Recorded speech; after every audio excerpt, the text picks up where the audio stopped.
So thank you all for joining us for another edition of Oakland Voices Tonight. We'll be joined tonight, myself, Rasheed Shabazz, one of the co-hosts, with Momo Chang. And Momo, you can take us away. Great. Well, yeah, thanks for joining us. Good evening, everybody. Um, we're really excited to introduce Dr. Gerard Jenkins tonight. He's the Chief Medical Officer at the Native American Health Center in Oakland. Dr. Jenkins has robust medicine, business, science, and technology expertise. He's well seasoned in research, publications in various areas, and has produced as or practiced as an internal medicine physician for over a decade. He served on myriad committees for clinical peer review, care utilization management, and quality improvement.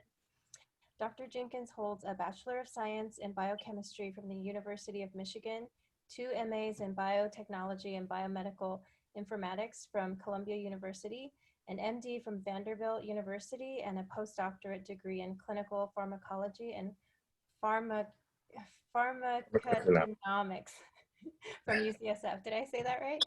That's correct, yeah. Okay, thank you. Dr. Jenkins is the founder and president of a clinical and technological consulting company where he applies his wide breadth of knowledge and skills to improve healthcare systems. And Rasheed Shabazz is a multimedia storyteller, urban planning historian, and youth development professional based in the Bay Area. He is the Oakland Voices coordinator and is currently in the Masters of City and Regional Planning program at UC Berkeley. Awesome. Thank you for the introductions, Momo. And again, Momo Chang is our alumni coordinator for Oakland Voices. Oakland Voices is a program of the Maynard Institute for Journalism Education, and Oakland Voices Tonight is our broadcast focusing on lifting up the voices of Oakland. And during these pandemics, we really wanted to focus or refocus on our coverage of health and issues impacting the health of people of Oakland. And so that's how we connected with Dr. Jenkins. So thank you for being with us tonight, Dr. Jenkins. Thank you for having me. I really appreciate it. It's an important topic. Yeah, and so we just generally start off with these conversations with just checking in and seeing how different people are experiencing this moment. And as someone who is in health and a caregiver concerned with the health of others, we want to see how you're doing. How are you doing, Dr. Jenkins? Great question. Thank you. And thank you for asking. I'm doing well. I think it's the entire year, if you think about the start of 2020 and all the hopes and dreams and things you want to do. And for a lot of that, it's been adjusted. So things that I wanted to travel or certain things I wanted to kind of do have been delayed. Though I was telling some of the other people at work at Native American Health Center and as well as Sutter Health that with those changes comes opportunity. So you learn new things about yourself, and you have these challenges in life that happen, and you kind of learn to adapt. So as unfortunate of this, kind of the pandemic has been, for me individually, I've taken it as a good learning opportunity for self and working on things that I think are important for long-term personal sustainability. Awesome. Yeah, thank you for sharing that. So we want to talk more about your background first. Sure. How did you get into medicine and all of those words I can pronounce either related to pharmacology and pharmacogenomics? Yeah. Well, I grew up always interested in science, and I always loved science, and I thought medicine was really cool. But one of the things I realized pretty young is that if you understand how things work, the intricacies of science and cells and in those pathways, that is kind of the cornerstone to help you learn other things. And similar to other disciplines, if you learn the foundations of how it works, you can apply it for things moving forward. So for me, I've just always really had an interest in science and in cool different types of science. So at Michigan, that's what led me to do biochemistry. And then actually when I finished at Michigan, I was debating if I wanted to do med school or graduate school, and that's what led me to go to graduate school at Columbia, and started my master's in biotechnology. And as I was finishing up, actually there was a course in pharmacogenomics and biomedical informatics. And so I took a biomedical informatics class, and the professor said, hey, this is something, if you decide to do something in healthcare, if you learn informatics, it'll give you a whole different skill set. So his name is Dr. Shortliff, and was extremely valuable for that. So I stayed actually at Columbia and worked on my second master's, and then stayed in New York City for a little bit. And then I headed to Vanderbilt. And even when I finished medical school, I actually wasn't sure if I wanted to go in and practice. I was like, I think research is still really great. So my mentor and the dean of students, Dr. Rogers at the time, said, hey, take some time and figure it out. So that led me to look at UCSF and doing other things back in the biological sciences. So that's what led me to do pharmacogenomics and that type of work, which was fascinating. And then I got another great piece of advice as I finished that. And it was, well, if you have a medical degree, but you don't practice medicine, it doesn't have the same type of value.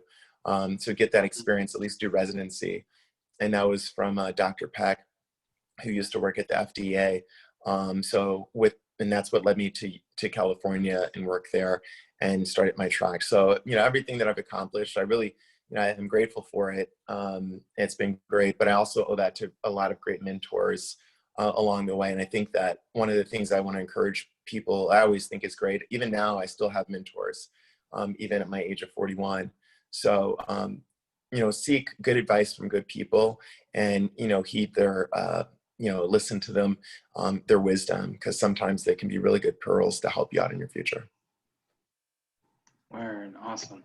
And so tell us how you came to the Native American Health Center.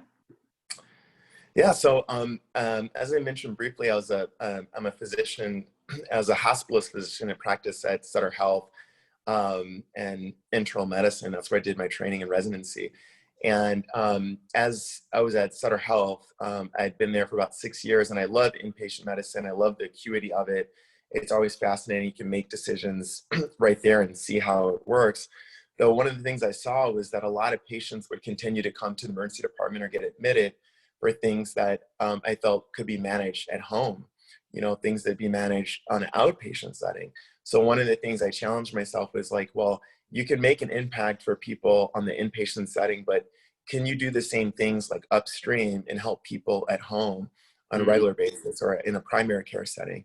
So that's what led me to look for opportunities. And I was referred by, again, another great resource.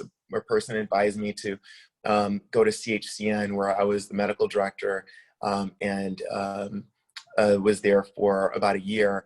And then in that, I met Mr. Garrett, who was taking over the COO role. And he said, we need a medical person with different perspective, and your background is fantastic. So he recruited me to come over to Native American Health Center. And again, a lot of those opportunities, open doors just by having great people who give you really good advice on things to do. So that's and I've been here now for about 8 months, roughly 8-9 months.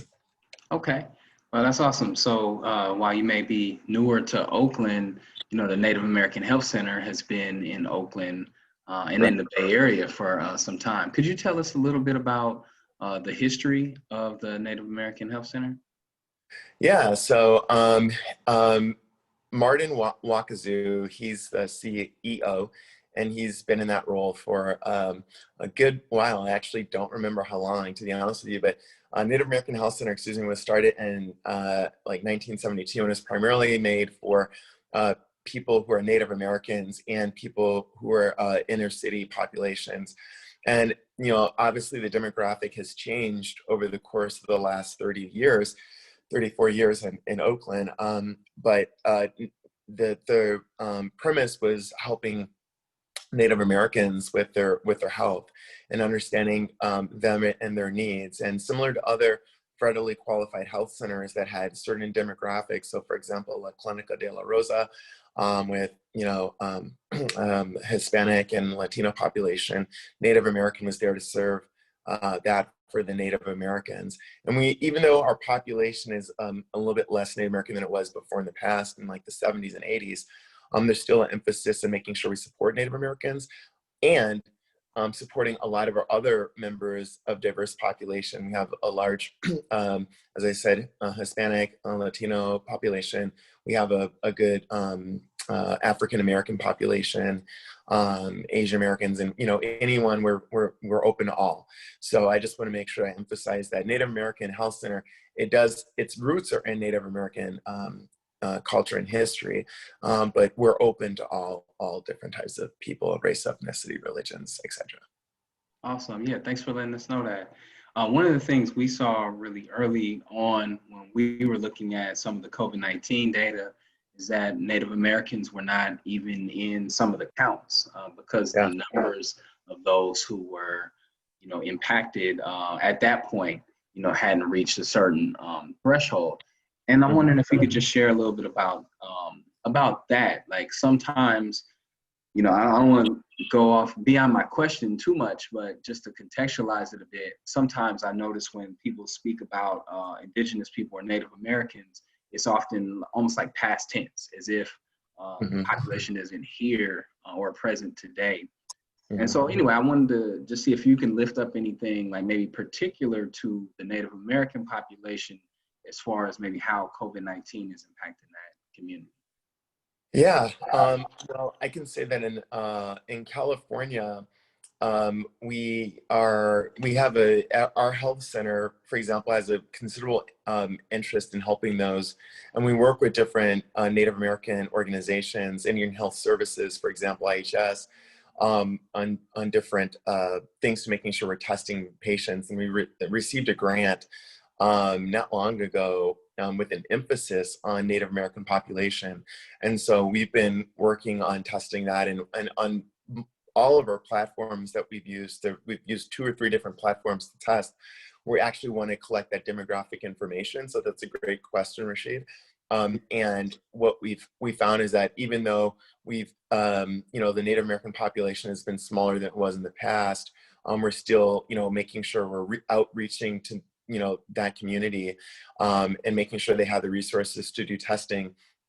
Additionally, there are other places in the United States of which there's been a need to push, and there's been some outbreaks. So you look at different places, you can look at the Dakotas, you can look at Oklahoma, there's other areas with tribal land of which some of the resources have been limited.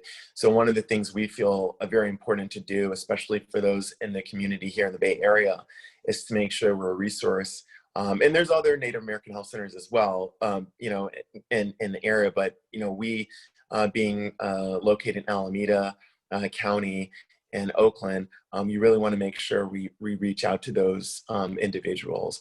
And we have different people who do outreach, and we have a great team. That's one of the things I love about working there, is that we have a tremendous amount of Native Americans on our leadership, and we have a lot of people who are involved in the community. And when we were having events actually prior to COVID, participating in those as an African American, I thought were fantastic. So it's something that's really important for us in leadership, as well as making a difference for testing and meeting the needs of that population. Yeah. So I know the Native American Health Center is located in East Oakland, and in the particular area, that's seen as, if not, I don't know, epicenter is the best term, but definitely heavily impacted area for COVID-19. And there's been a lot of different speculation on why that is. And so Momo and I've been hoping that you can, shed some light on this for us. Just why are there so many cases of COVID-19 in East Oakland? You all have great questions. I love these questions. This is fantastic. So let me set the stage a little bit for that. And some of this has to do with statistics, and some of this has to do with testing. So the short answer to that question, Rasheed, is that it's multifactorial. So at the beginning of the pandemic, if you look at the Fruitvale, like especially off of International Boulevard, there was very limited resources available to do testing for people in that community. And if you think about large organizations such as Kaiser's, or even private hospitals like UCSF, Stanford's, early on in the pandemic, they had capacity and able to test earlier. We were fortunate to get, resources from UCSF, which, I'm immensely grateful for, and other people who partnered with us to help us, to allow us to do testing in our community. From March, April, and part of May, because we had such limiting testing resources available, we had to choose people who were only symptomatic.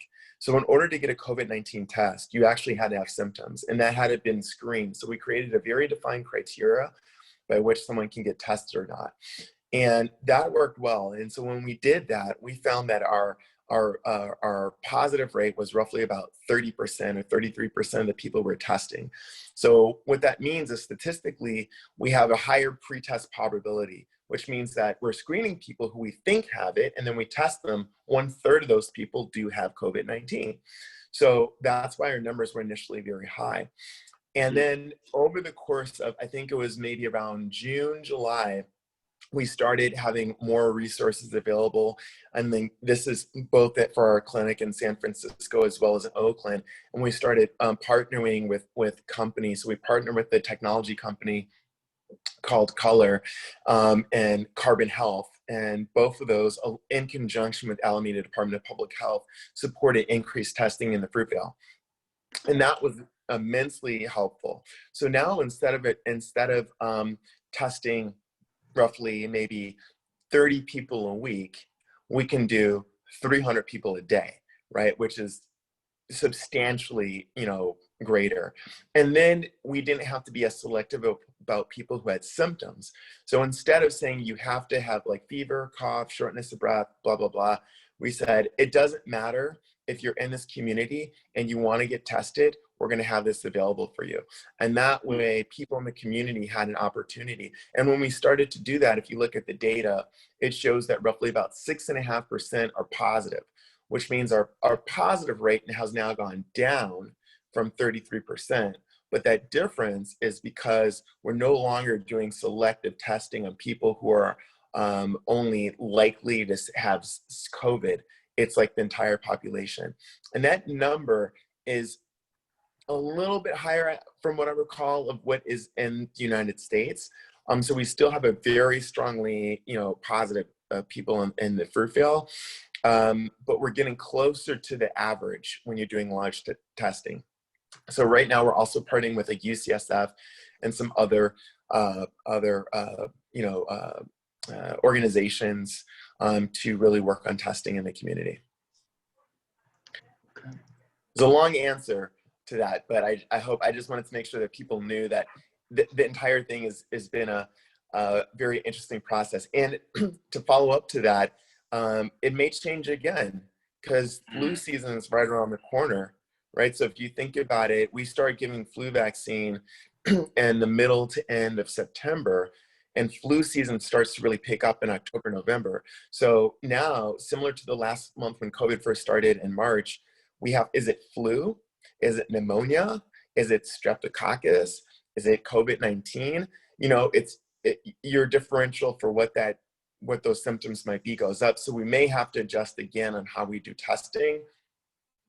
But that's one of the things about this pandemic and why they call it novel, because it's like, it's something that we just haven't experienced before. And I'm not sure, when we would see something like this again.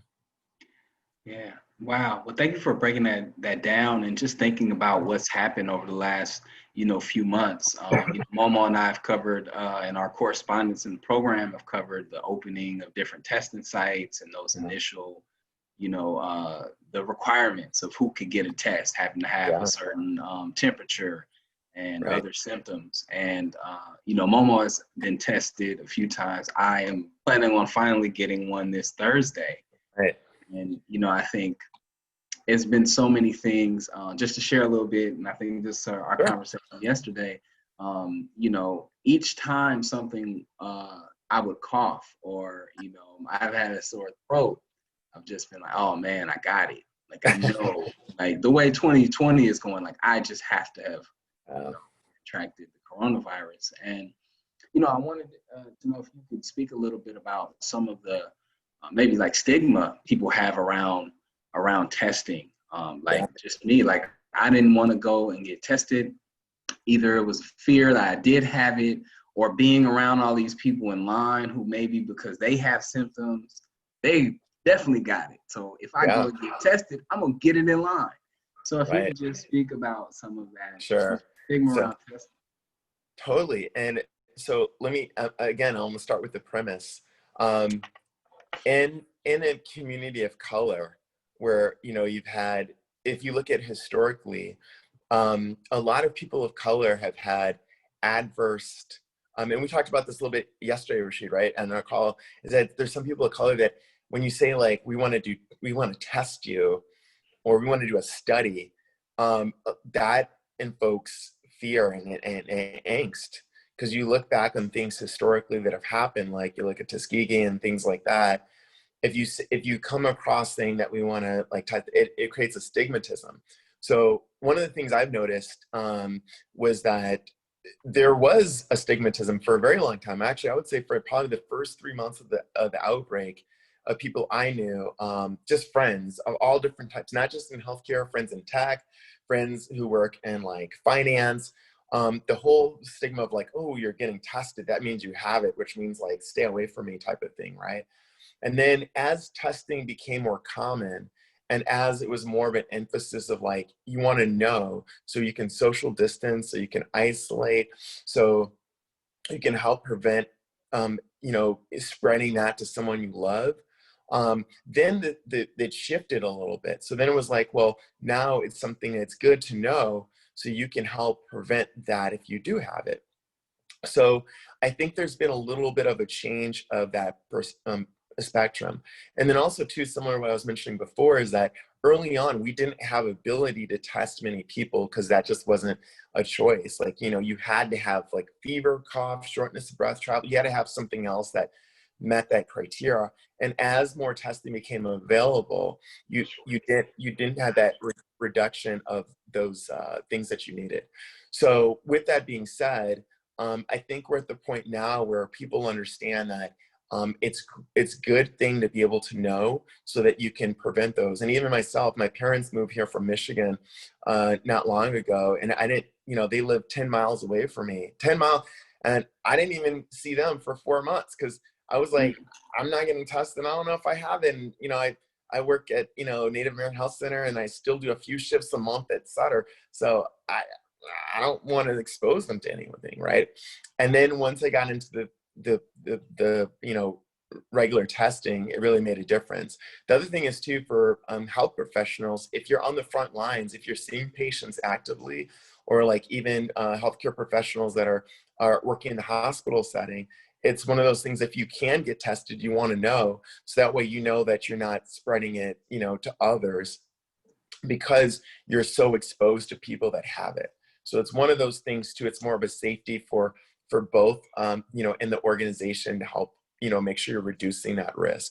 So, you know, so I think that's a fantastic question. And I think for, again, people of color that, you know, have had a stigmatism to like, oh, you know, testing, I think, you know, one of the things I've tried to emphasize to my friends and to others is that, you know, by getting tested and knowing you're doing yourself a favor and helping, you know, kind of, you know, reduce that risk for others. And we're at the point now in healthcare and medicine where those things can be used for a benefit. So that's, you know, what I'd say on that. Yeah, thank you. Yeah, great question. Yeah, we have a couple questions that have been coming in the chat, and we'll get to those in a moment. And we want to encourage our correspondents and others to continue to add some questions. One of the things that's been happening is that different communities have been experiencing COVID-19 differently. We spoke about that a little bit earlier. And I was hoping you can speak specifically, being that your center is inside the Fruitville area, largely and historically populated by Latino or Latinx folks. And we're interested in understanding why the Latinx community is experiencing COVID-19 at such high rates, and also throughout the state, dying at higher rates than other folks. Yeah, so so the Latinx, I just missed the last part of that. So the Latinx, I'm sorry. Yeah, no, just understanding the higher COVID-19, the positive rates, as well as the death rate that the community is experiencing. Great. Wow. Great questions, man, because this is fantastic. So with the Latinx, so if you look at the Latinx and Hispanic and population in terms of positive rates, it's high, much higher than that of Caucasian in both rates and also mortality. And if you also look at that to African Americans relative to Caucasians, it's also higher. And so those two populations have been really hit the hardest in terms of mortality. And I would say that there is, again, I think it's multifactorial, and being honest, is that you can look at, prior to COVID-19, you could look at data on things such as diabetes and hypertension and heart failure and COPD, right? Chronic obstructive pulmonary disease. You can look at these other type of health diseases and see in that data that is adversely affecting people of color, Hispanics and African Americans in particular. So if you look at the cause of death, you can even look at other things such as infant mortality, newborn, like death rate from delivery, that adversely is affecting people of color. So, and just in the nature of medicine and healthcare, those populations haven't had the same type of resources and overlook and things that have helped push to reduce those disparities, those healthcare disparities, right? And so COVID-19, in my mind, is not drastically different from that. It's some of the things that are the healthcare disparities that you see in other disease states, in the United States. It's not, it's some of those other things that they don't have the same access to healthcare professionals for PCPs. They don't have the same access for medications. They may make it harder to get into an appointment to see a provider. And then, if or when, some even taking off of work, less opportunity to take off of work, or working multiple jobs where you're, if you're sick, you don't want to be sick because you have to go into work, so you're supporting, one of people supporting your family members. Some of those same factors, in my mind, that are affecting those other areas of healthcare outcomes are also affecting that for that of COVID-19. And so as a society, my bigger picture answer to that is that as a society, we really need to work, and we are doing work in that. And I don't want to say that we're not doing anything in that regard, but we have so much more work to do in terms of really addressing healthcare disparities, whether it's the level of COVID, which is a pandemic, or even that of, heart disease and CHF, reducing, controlling hypertension. And one of the things too that's also made it a little bit challenging for myself, especially now in the primary care setting, is that I have patients who don't want to come into clinic. Again, talking to what we just talked about, Rasheed, with the feeling as though that if I go to clinic, I'm going to get COVID, even though we're doing, weekly testing for anyone who's coming on site. You're getting temperature checks at the door, symptom screening at the door. We're minimizing the number of people that can be in the clinic at the same time. We're doing all these things to reduce risk of transmission. So I'd say the healthcare center is probably, primary care clinic may be one of the safer places to be, because you're getting, that stuff isn't happening at your local supermarket, right, or your local pharmacy. They may not be doing that same type of screening.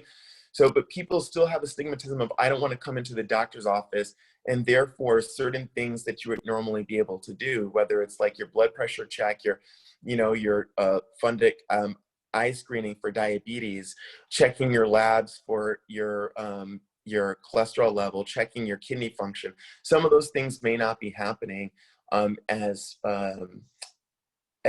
efficiently as they normally would be. And I think that's one of the challenges that we're working with too. And again, that's affecting a lot of the minorities in particular. So Hispanic, Latinx, African American populations.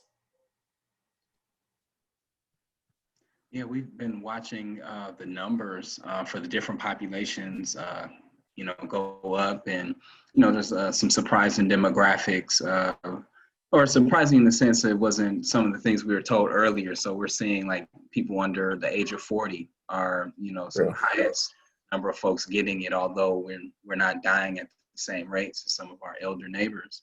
One of the things we're hoping you could give us some insight on is how can we end this? How can COVID be contained in Oakland and beyond? I wish I had the answer to that. That's the $1 million answer, right? And be like, oh yeah. Well, yeah, and so yeah. So one of the things that I would say, just to follow up on the last question, is that in the pandemic, the demographics have changed. So initially, it was some older individuals, and now you see it's some younger people. So the virus, and if you look at something, it's a little bit evolved in some ways. And to answer your question about how do you stop it, until we have a treatment of what people can take at home, or until we have like a test, like a home test that you can take at home and say, like, do I have COVID? I have a test kit right here. I can check, and you get the answer in 30 minutes. And now I know, okay, my test is positive. I need to social isolate. Or until we have like a little bit more standards within the United States, kind of across the board, and we have a little bit more standard testing strategy and how we're going to do it. Until with some of those things in place, I think it's going to be very difficult to control. Ideally, we have some of those things lined up, and I don't want to get political on Facebook, which happens a lot on Facebook now. But if we had a little bit more, if we had invested more upfront prior to the pandemic starting, I think we would have made more headway, and I think any healthcare professional would tell you that. And the concern that I have is that going into September and October, when you have flu season picking up, you have pneumonia picking up, as I was just mentioning, it makes it really harder to decipher, what is this? Is this COVID or flu or something else? Yeah. So I really think that from a policy, either a policy level from local, state, or federal, or we have a strategy of testing, or a strategy of isolation, or even a treatment, if there's a treatment that comes to be. Unless we have something on each of those types of layers, I think the pandemic is going to be difficult to really manage and control.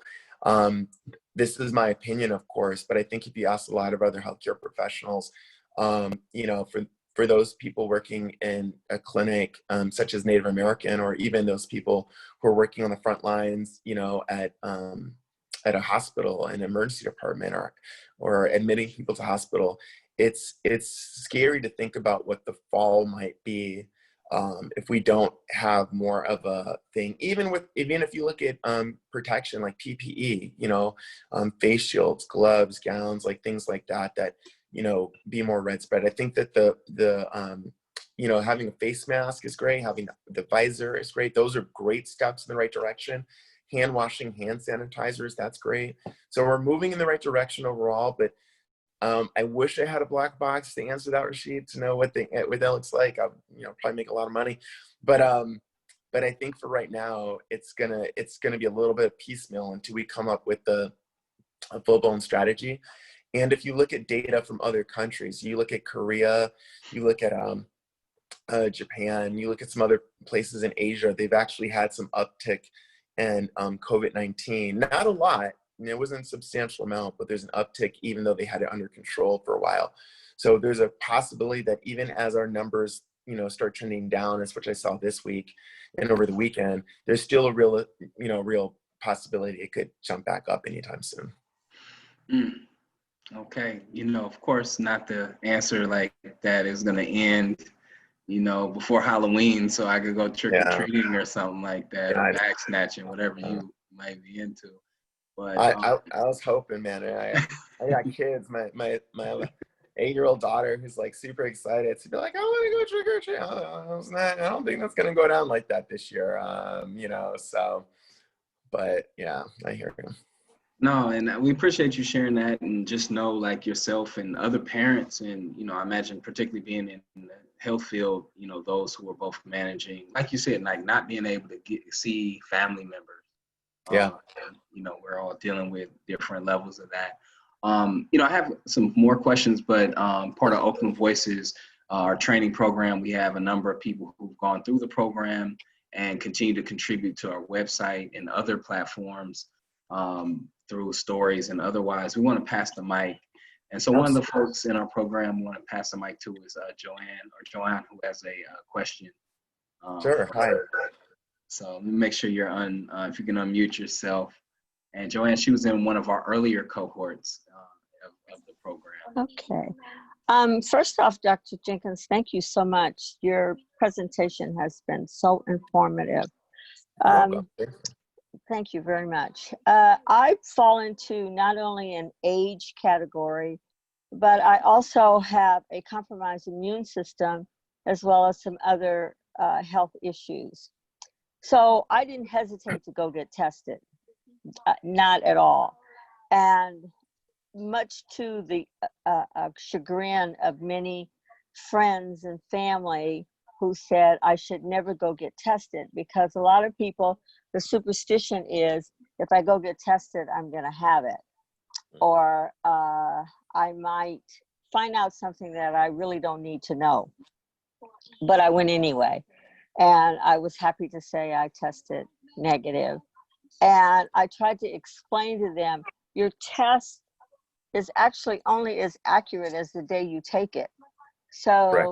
You can take a test today and next week that test is positive. What was negative becomes positive. So the best thing, I think that for me, the best defense is offense.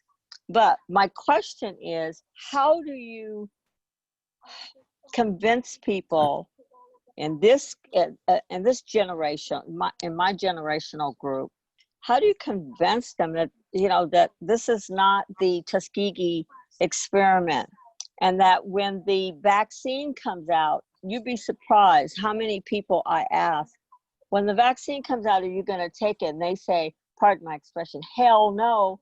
So they're all afraid that if they take it, their hair is going to fall out, something's going to happen. And they just don't understand the importance of, especially this time of the year. If you don't get tested, you don't get the vaccine, you won't know if you have COVID or the flu, like you said, or something else. So what's the best way to, how can I say it, to counter those oppositions? That is a fantastic question. Sorry. No, thank you for asking. That's a fantastic question. And you're 100% right that, you know, there's a stigmatism about like, oh, you don't want to find it out, you know. And as a healthcare professional, one of the reasons why I went into medicine is so that you can make a difference and make an impact. So, you know, I've had people before, someone as young as, you know, 30, who had cancer and, you know, and didn't want to get tested and was like, I think it's cancer, but I don't want to know, so I'm going to wait. And that's, you know, that's not the right perspective to have. You know, one of the things that we've got into is, you know, you had all this scientific progress for a reason, so use it. You know, it's been, you know, great. We're fortunate to be in the area that we are because we learn from all the things from the past and you use it to live in the present and plan for your future. So that's what I say to do. So when I hear someone say, well, don't get tested because you don't want to know, or whether it's like COVID or, you know, going like colonoscopy, like you need to know this is for your life, your well-being, your livelihood, for your for yourself, first of all, and then for all those other loved ones around you. So you had the right perspective, Joanne. So that's the first thing. And the second thing is, I think it's about communication. And so on one of the calls one of the calls that we've had before with one of the partners is that when we talk to people of color in other communities, we don't want them to feel like it's, we're doing a study or we're doing like a test. It's like, this is something that's going to help you learn about how you're doing right now today. As you said, it's if you get tested on a Tuesday evening and the result comes back on a Wednesday and it's negative, that's fantastic. That does not mean that you're going to be negative in 3 weeks from now or 1 month from now, like you said. So it's one of those things that, okay, you know that this point in time you're negative, and now you keep carrying yourself in such a way to continue to reduce your risk and manage that. So you're 100% correct. So it's a lot about communication to your friends and loved ones. I've had that conversation with my own family members, that it's, it's important that that this isn't, something to look at as a bad thing, as a stigmatism. It's something to look at, and then if you feel like you're getting exposed or you're out there, then get tested again if you can, and that's what I'm communicating to my family, my friends, and then especially to the patients and members at Native American Health Center, those that I work with before at Sutter, and even all the patients that I come in contact with. Great question. Thank you, Dr. Jenkins. And so Momo is going to ask a question from one of our colleagues with the Maynard Institute, Odette with Maynard 200. Sure. So Odette had written a couple of questions in the chat. Let's see. She wrote, "Thank you, Dr. Jenkins, for your expertise and service for the community amid our public health crisis. Had the great pleasure some years back to collaborate with community-based organizations such as Street Level Health Project. They showed us that Fruitvale as one district and East Oakland more broadly are incredibly diverse, with populations, as you mentioned, from Latino, Black, Native American, Asian American, including smaller Southeast Asian groups. Yeah. How has the Native American Health Center sought to address the specific needs of different ethnic groups, especially as regarding to COVID-19 impacts?" Great question. So we have been in contact. So we, of course, as you mentioned, we have Native American, we have African American, Hispanics, but there's other smaller East Asian communities, or even just different languages too. We have small Cambodian speaking. We have a small, other type of subsets, and through our Pacific Islanders and East Asian. So we have had groups with different communities, community organizations, on reaching out to them to help make sure that we're getting testing for them. And one of the things that we want to we want to make sure we understand the population, but also be mindful of if there's certain communities that need more assistance. For example, like the Hmong community, like there's a small community of people who speak Hmong and want to get tested. And there's, I forgot the exact number, I apologize, but we're trying to work with that population and having translators that can come and help to encourage them to participate in testing. So within even those segments, there's still smaller segments that we're reaching out to, some of them collectively and some of them more individually, or working with different organizations in the community of Oakland. But our goal is to try to reach as many people as possible. And I have to give a huge shout out to the Alameda Department of Public Health for really, for our Oakland site to really work with, making sure we can provide as much testing as possible for our community there. Excuse me. And also too, this San Francisco Department of Public Health and the people that we've been on calls with there, and helping our community for our clinic that is located on Cap Street in San Francisco. Thank you. And Odette had a follow-up question as well. Many of the East Asian and Southeast Asian groups were sharing herbal-based Eastern-type medicine, and she's wondering if they've been open to more traditional or Western medical advice, especially relating to COVID-19. Great question. So there have been some communities in East Asian, South Asian as well, that want to do traditional kind of herbals as opposed to, Western medicine. And given that there's, right now, if you get admitted to a hospital, there's remdesivir, which we give, for those people getting admitted. But as an outpatient, it's really supportive care, right? We just say, take care of yourself, fluid hydration, fever reduction, etc. And so if people or communities feel that they wanted to do some herbals, a supplement, I'm not one, depending on what it is, I'm typically not one to say like, don't do it if you feel like what it is, because there's not like a true treatment. Though, again, as I mentioned earlier, that as a understanding medicine and understanding, the bio pathways and how things work, I can't say that that it does, it doesn't. So if it makes someone feel better, and it's an over-the-counter or a tea, I say go for it, right? But if someone's truly sick and ill and like, really in bad shape, and I say as I mentioned earlier, use the technology and use the medicine that they're created. Go to the hospital, like, get IV fluids, whatever it is that you may need at that point. But, to fully answer the question is that if you had something that you feel like it makes you feel better and it's just a tea or a remedy over the counter, great.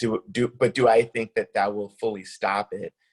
Not necessarily, right? And that's the thing that I just want to make sure that people understand, that I can't endorse that. But if it's something that you feel personally like, hey, Gatorade makes me feel a lot better, then hey, go for it. I hope that makes sense and answers that question. Yeah, thank you. And yes. Yeah, we got a thumbs up in the thumbs up emoji. Okay, all right, great. And then another one of our Oakland Voices correspondents, Iris, has a question. So Sure. Oops. Hi, Dr. Jenkins. Hi. Just a quick question. So specifically to data, we have examples such as the CDC's Health Equity Dashboard, the COVID Racial Data Tracker, and more. So although these resources are great, how do we recognize its bias and possible limits? Oh, good question. So data is only as good as what you collect, right? It's only as good as what you're choosing to look at and collect.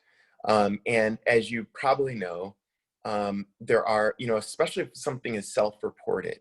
So for example, if you had 100 surveys and you're going to send it out to East Asian, South Asian, Hispanic, African American, Caucasian, you may hypothetically, just as an example, you may have 100% return for Caucasians, but you may have a 20% return for like African Americans. So some of the information that is self-reported in particular, it's, biased because it's self-reporting. Other things, another example is that, there has been, I think it was the CDC came out with, adjusting the testing protocol and like who should get tested and not. And there's some things in there that I was like, that seems way more conservative than it was before. And that, change in what they recommendation also changes the amount of data that you're going to collect from different populations as well. So if you stop testing as many people, your numbers are going to go down, right? And that doesn't mean that COVID's not there. That just means that you're not testing as much and that data looks much different. So the thing that I would say is that whenever you're looking at it, and this is what I learned in one of the things I learned in graduate school at Columbia, is that whenever you're doing any particular study, you always have to be cognizant of the data. Where is it coming from? How is it collected? And what it's actually trying to show. And so with that being said, whenever I look at some of those dashboards and I look at that report, I take it for what it is. It's a dashboard and has data, but then I try to delve a little bit deeper into what it's really trying to convey and how that process was collected. So with that being said, I know there's a lot of different things that are out there that you can use at this point. So the advice I'd give to yourself and the masses is that make sure that when you're looking over those dashboards, when you're looking over that data, you're understanding, like, is it self-reported? Is it coming from people who are actually got tested? Is it coming from people who are hospitalized? Is it coming from, an agency where testing is being reduced? There's a lot of ways to look at it. So my challenge to you and my suggestion and recommendation would be to really understand, where the data is coming from, how it got there, and what people would use it for, and how you would use it. If you're doing public health, for example, and there's a limit, if it's self-reporting, then maybe there's something limited there. And I know that UCSF is actually working on some of that, gathering some different type of information right now on different projects and outreach that they're doing into the Fruitvale community, which I think is fantastic. Thank you. I appreciate it. Thank you. You're welcome. Yeah, thank you, Dr. Jenkins. And we'll have maybe an opportunity for one more question as we come up towards the end. If anyone else wants to drop some in the chat. I wanted to first ask, just how does this issue with COVID-19, how does it connect to some of the larger, the broader health issues that we see in the city of Oakland? Yeah. So, as you mentioned earlier, that some of the early on with some of the people who were elderly, who had comorbidities, was definitely a high concern from that in the population there. But as you look at the data from the summer, it's affected more younger people, and then I think it was even July, there was someone who was young who died of it. So it really, you look at it for how can we, how does this affect, our community and other things that are impactful for comorbidities. And the way I think about it is, for example, COPD, like our patients with lung disease or patients with cancer, for example, if they were to get COVID, their condition would be substantially worse than those who didn't have those. So, how can we get someone to be, how are we doing in terms of their care of, COPD, their lung disease, their asthma, their blood pressure? How do we make some inroads for taking care of those people's health and that? And then adding, COVID and how we manage that on top of it is also a challenge. So I think that in the Fruitvale in particular, it's making sure we understand, there's a high need for people who have, comorbid illnesses there, and they're people of color, higher proportion of people of color who are more likely to be impacted from COVID-19. So we want to make sure that, we address those individuals and have appropriate resources for them. Not just in, Rasheed, I'm sure you agree. And it's not just about, testing, okay, you have COVID, you found out, good luck, right? Those people may have other type of needs. It's like, well, they may not have good access to food. They may not have good access to clothing. They may have limited education. They may not be able to take off of work if they have kids or family to support. So there's other factors in addition to COVID that they need support with. And I think that we are now, like as Alameda County, as working towards, knowing that, and we have support from, multiple organizations that are realize that that's something that is really important to do. And so I'm really honored to be able to work in this community. I'm really honored that, we have great partners, the Alameda Department of Public Health, UCSF with initiatives, La Clinica de la Rosa, who's right down the street from. We have so many fantastic partners, and I'm going to miss them, and I can't name them all, and that's kind of what you need to really make an impactful difference in the Fruitvale and for those type of patients that we commonly see. I'm sorry, I can't hear. Sorry. Yeah, someone has to do that at least once a broadcast where they start talking while muted. That's okay, no worries. Thank you. For folks who are interested in either getting tested in Oakland or just accessing services or learning more about the Native American Health Center. What kind of COVID testing exists there and other services, and how can people access them? Great question. So we're in the process of updating our website. So we have some information there right now. So nativehealth.org is our our organization website. And that is in the process of getting updated. It's going to be updated soon. For those that are interested in getting tested through color, we are partnering, as I mentioned, with Alameda Department of Public Health. We're as well as Color Health and Carbon Health for community testing. And right now we're doing testing for healthcare professionals on Mondays and Fridays. I believe the times are 9 a.m. to 7 p.m. And then for other people in the Fruitvale, or you don't even have to be in the Fruitvale, you can be from wherever if you want to get tested. It's Tuesdays and Thursdays and Saturdays. Tuesdays and Thursdays are also 9 a.m. to, I believe, 7 p.m. And Saturdays, I believe it's 10 a.m. till, I think, 4 p.m. is that what I recall. And that can be found at www.color.com/NAHC, Native American Health Center. www.color.com /NAHC. And that's how you can make an appointment to get tested for COVID. And we have, great capacity. And as I mentioned, we have great partnerships to do that. And those are the two websites I would check out first. And anyone who has questions that didn't get a chance to ask them here can reach out to me at Native American Health Center. I have my, I'll send my contact information to Rasheed and do that. Yeah, thank you, Dr. Jenkins. And thank you so much for sharing all that useful information and just being a resource for people of Oakland.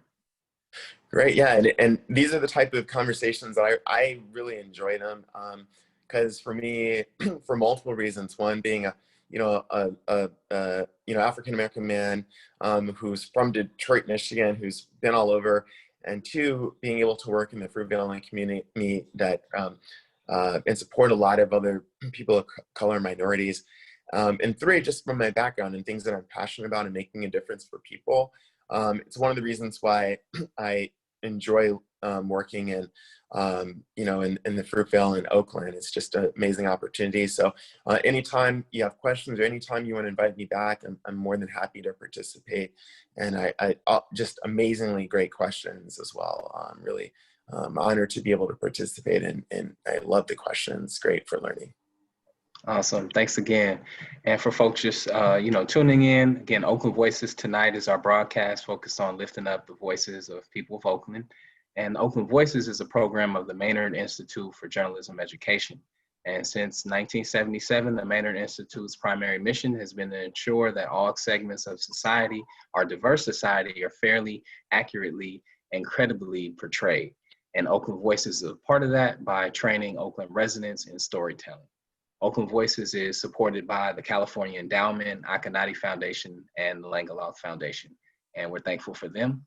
Thankful for my co-host, alumni coordinator Momo Chang, and all the correspondents in Oakland Voices. And again, thank you, Dr. Jenkins, for being a part of this conversation with Oakland Voices Tonight. Very welcome. Y'all have a great weekend. Great week. Peace. Thank Bye-bye. you.